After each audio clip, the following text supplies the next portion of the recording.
வணக்கம் மக்களே, இந்த வீடியோவில் என்ன பார்க்க போகிறோன்னா, இ-சேவை மையத்தில் குவியும் மக்கள் ஆதார் அட்டை உள்ளவர்களுக்கு ஒரு முக்கிய அறிவிப்பு. அது என்ன அப்படிங்கிறத பற்றி தான் இந்த வீடியோவில் பார்க்க போகிறோம்.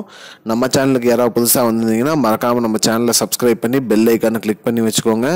இந்த வீடியோக்கு ஒரே ஒரு லைக் மட்டும் கொடுத்துருங்க. வாங்க வீடியோக்குள்ளே போகலாம். பொதுவாக பார்த்தீங்கன்னா மத்திய அரசுலேருந்து பார்த்தீங்கன்னா ஆதார் கார்டு அப்டேட் பண்ண சொல்லியிருக்காங்க.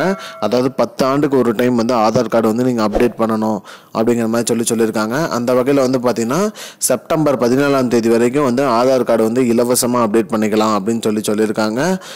அந்த வகையில் மக்கள் அனைவருமே பார்த்தீங்கன்னா இ-சேவை மையத்தில் ரூ. 50 கட்டணம் செலுத்தி அப்டேட் பண்ணிட்டு இருக்காங்க. என்னென்ன அப்டேட் பண்ணணும்னு பார்த்தீங்கன்னா உங்களோட பயோமெட்ரிக் அப்டேட்டு, கைவிரல் ரேகையை அப்டேட் பண்ணணும் மற்றும் புகைப்படம் அப்டேட் பண்ணணும். மேலும் அட்ரஸ் அதே அட்ரஸில் தான் இருக்கீங்களா இல்லையாங்கிறதுனால முகவரி சேஞ்சஸ் ஏதாவது இருக்கா இல்லையாங்கிறத அப்டேட் பண்ணணும். இந்த அப்டேட் எல்லாம் பண்ணுறதுனால மக்கள் அனைவருமே இ-சேவை மையத்தில் குவியிறாங்க.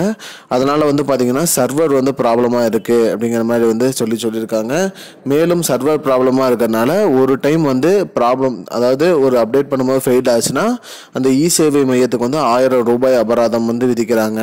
அந்த வகையில் பார்த்தீங்கன்னா நாள் ஒன்றுக்கு 4 முறை 5 முறை வரைக்கும் அபராதம் வருதுன்னு சொல்லி இ-சேவை மையம் அதிகாரிகள் பூரா குற்றச்சாட்டு எழுதிச்சிருக்காங்க.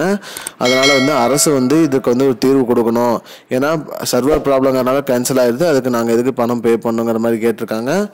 அதனால் மக்களே இ-சேவை மையத்தில் இப்போ அப்டேட் பண்ண மாட்டேங்கன்னு சொல்லிட்டு இருக்காங்க. சர்வர் ப்ராப்ளம் இருக்குது.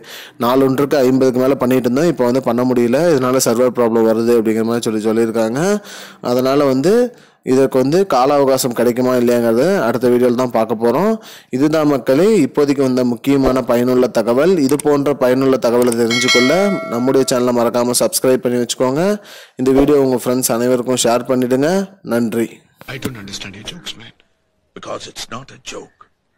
முன்ன பின்ன தெரியாத ஒரு பையனுக்காக விடுற அந்த மனசு இருக்க, அதான் கடவுள்.